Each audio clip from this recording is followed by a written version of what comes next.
পনিরটাকে তো আমরা বহু রকমভাবে খাই, আজ আমি একটু অন্যরকমভাবে দেখাবো বাসন্তী পনির। চলুন দেখে নেওয়া যাক আজকের রেসিপিটি।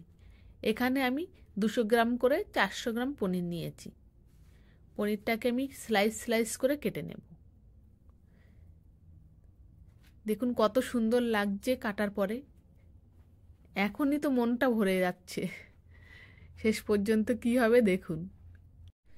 একটা বাটিতে আমি কিছুটা কেশর নিয়েছি, তার ভিতরে একটু বরফ দিয়ে দিলাম। এই বরফ দিয়ে ভিজিয়ে রাখলে কেশরের রঙটা খুব ভালো আসে। এবার কিছুটা মশলা আমি পেস্ট করে নেব। টমেটো, আদা, 2টো কাঁচা লঙ্কা, একটু কাজু বাদাম, লবণ আর হলুদ দিয়ে ভালো করে মিহি পেস্ট করে নেব। এখানে কড়াইতে আমি সাদা তেল দিয়েছি। সাদা তেলে এবার আমি একটু হালকা পনিরগুলো ফ্রাই করে নেব। হালকা এপিট ওপিট আমার ফ্রাই করা হয়ে গেছে।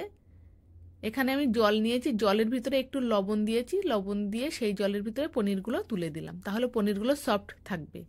কড়াইতে আমি 2 চামচ ঘি দিলাম, তার ভিতরে এই বাটা মশলাগুলো দিয়ে ভালো করে আমি কষে নেব।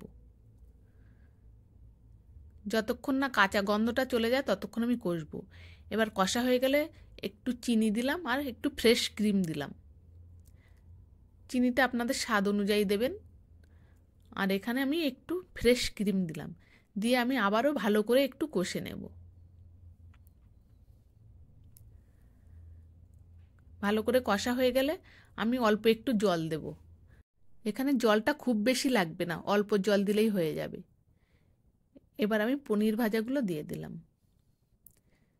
লো ফ্লেমে একটু ঢাকা দিয়ে সিদ্ধ হতে দেব। সিদ্ধ হয়ে গেলে ঢাকনাটা খুলে নিলাম। পনিরের তো বহু রকম রেসিপি আছে, এইভাবে একবার পনির রান্না করে খেয়ে দেখবেন। এবার আমি দিয়ে দিলাম এখানে সেই কেশর ভেজানো জলটা। কেশর দেওয়ার পরে বেশিক্ষণ ফোটানো যাবে না। হয়ে গেলে আমি এখানে একটু ঘি আর গরম মশলা দিয়ে দিলাম। কেশর দিয়ে বেশি ফোটালে কেশরের যে একটা স্মেল আছে ওটা চলে যাবে। দেখুন কত সুন্দর লাগছে, একদম ফুলে ফুলে রসগোল্লার মতো হয়েছে। কি মনে হচ্ছে? দেখে খেতে ইচ্ছে করছে তো। ভাত, রুটি, পরোটা যার সঙ্গেই খাবেন তার সঙ্গেই জমে যাবে। এবার দেখুন, মনে হচ্ছে একদম একটা একটা রসগোল্লা।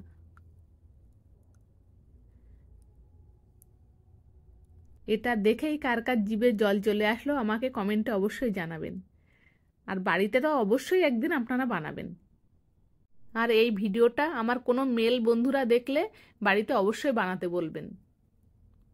দেখতে যখন এত সুন্দর হয়েছে, খেতে কত সুন্দর লাগবে আপনারাই বলুন।